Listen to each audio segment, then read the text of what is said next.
Good morning and welcome again to our daily devotion in Brookside Presbyterian Church and Huckle here. Thank you very much for joining me this morning. Again, my name's Stanley. I've been an elder here in the church. And today I was thinking about something that affects us all in life. It's this here, the clock. Time keeps marching on, the second hand, the minute hand, the hour hand that leads us into days, weeks, months and years. Time that keeps going on. The Bible reminds us very much of time, a time to be born, it says in Ecclesiastes 3, and a time to die. Time affects us all as we go on in life. Sometimes we have too much time on our hands, sometimes we say that, and sometimes we haven't enough time. There's a rush, we can't find enough time in life. And no matter what, the clock just keeps marching in all our lives.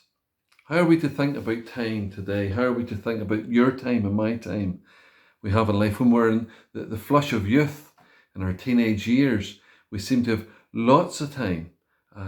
70, 80 years of age seems to be a long way off. And yet, maybe 50 years down the road, that doesn't seem to be the same. Eternity seems to be springing much closer to each and every one of us. Ecclesiastes 3 also says God has placed eternity on the hearts of man. And maybe you, like I, as we grow older, begin to think more and more about time. And not only this time, the time on this earth, but the time to come, eternity. And has God maybe been speaking to you about concerning those things in recent days, about where you are with Him? Have you been thinking about eternal issues and about a time that is passing towards that?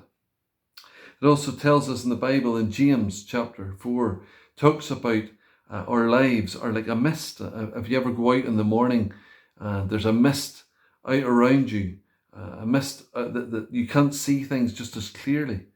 And yet that mist or that vapour, it just vanishes very quickly, maybe over the space of a short time that morning.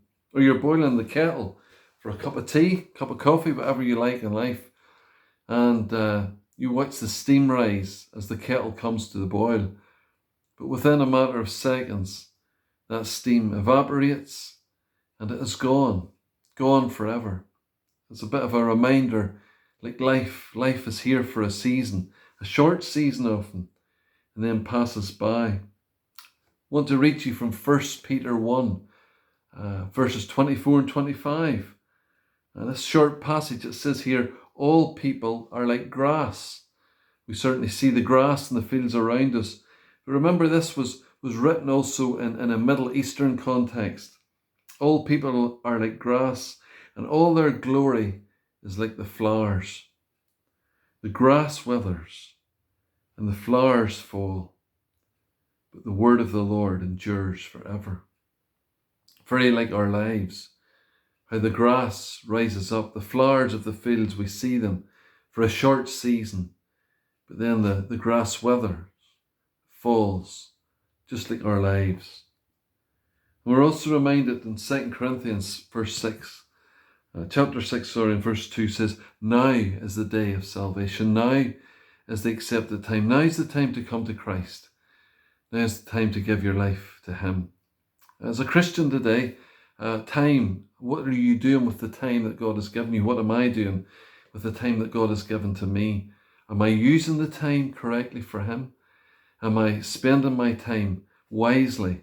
Time is a precious commodity. Time is something that you and I have that we should use in that way. And as a Christian today, how are you using it for the Lord? Are you using it to witness? Are you using it to remain close to God? What about time to pray? That's something that each and every one of us could do, spending more time alone with the Lord. And what happens today if you're not a Christian? We pass this way but once. And after this life, it tells us, is the judgment. A judgment that will befall us all. A judgment before the throne of Christ Himself. How will you stand in that judgment? How will you stand with your sin? Jesus tells us to come unto Him. Tells us to bring our sin. Tells us to repent, to turn away from the things that we have done wrong. the things that we know are wrong, and to turn to the only one, the sinless Son of God, the only one who can save you. In these closing moments, just like to encourage you to think again about the scriptures, to think about a time to be born and a time to die.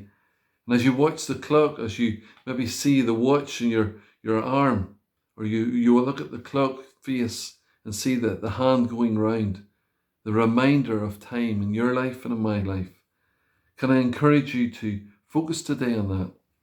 Because we're not assured of tomorrow. We're not assured of next week. In fact, we're not assured of even later, this day itself. I'd ask you just to think of those things. And if you'd like to know more about those things, why not contact us here at the church? We'd love to speak to you more about the things of this time, but the things of eternity, the things that will last forever. Thank you very much for taking time to listen to this message. God bless.